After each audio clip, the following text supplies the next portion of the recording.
Tiens, Rémi, il y en a un autre, là. Tiens, allez, viens voir tonton Francky, là. Ciao. Ça y est, je l'ai eu. Mais t'es complètement con, quoi. Mais non, mais t'as pris du thé. Oui. Mais t'inquiète pas, c'est au citron, ça. Oh, l'eau, t'as vu l'eau? Il était là.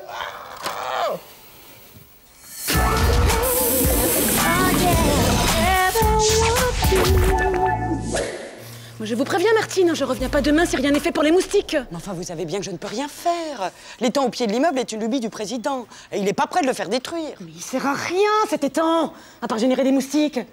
Hein, surtout depuis que le commercial du dessous a dégommé les derniers canards à coups de cailloux. Là, je vous arrête, Karine. C'est quand même une chance extraordinaire d'avoir un écosystème de type marécage à proximité. Ah ouais? Et 17 piqûres en une matinée, vous appelez ça avoir de la chance, vous? Quand on aime la nature, il faut savoir accepter certains inconvénients. Et puis, vous savez que j'ai relevé des empreintes de ragondins. Oh, super. Quelque part, vous devez les attirer. Je ne sais pas, moi, regardez. Pas une piqûre.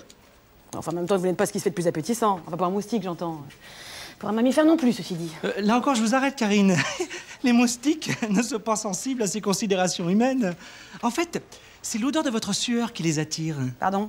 Oui, elle doit être très riche en acide urique, comme le pipi. Ils le sentent. Pour corroborer mes propos, des études très sérieuses ont montré qu'un épiderme dont la sueur est riche en acide urique et en acide gras, type acide butyrique, au relent ammoniaqué caractéristique, est propice aux piqûres répétées. J'avoue avoir parfois senti des odeurs d'acide urique au relent ammoniaqué. Je me demandais d'où ça venait. Naïvement, je croyais que ça venait des toilettes. Ceci dit, Martine, c'est quand même curieux que vous soyez totalement épargnée. Hein. C'est peut-être le signe d'un dérèglement hormonal. Hein. Oh, pas développé, Loïc, ça m'intéresse. Oui. Eh bien, généralement, si les moustiques sont le plus souvent attirés par les femmes, c'est parce qu'ils sont très sensibles aux oestrogènes. Vous accusez peut-être un manque à ce niveau-là.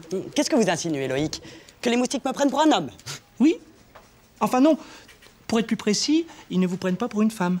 Enfin, c'est pas les seuls, hein, en même temps. Enfin, je dis ça, je dis rien, hein. Je continue? Je crois que ça ira. Oh oui, on a fait le tour. Et sinon, on pourrait demander à un expert des marécages quelle serait la meilleure méthode pour se débarrasser de ces bestioles. Ouais. Loïc? Il existe bien toute une gamme de produits toxiques, mais la méthode la moins stressante pour la faune et la flore, c'est encore les ultrasons. Hein. Moi, c'est ce que j'utilise. Hein. Je vous montre.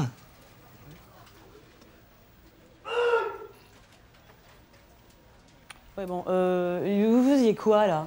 Je fais vibrer ma fontanelle. J'ai fait un stage dans un monastère bouddhiste. Vous n'entendez rien, mais je vous assure, c'est très efficace.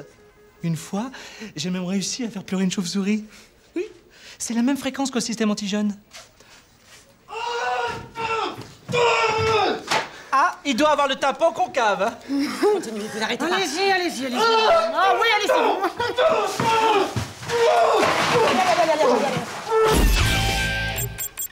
C'est quoi cette odeur? Ah, ça, c'est de la javel. Je me suis occupé de la mare. 120 litres, je peux te dire qu'il n'y a plus rien qui bouge. T'as pas fait ça? Si, j'ai même sorti un macabé, genre, tu sais, gros castor sans queue. Oh, le ragondin!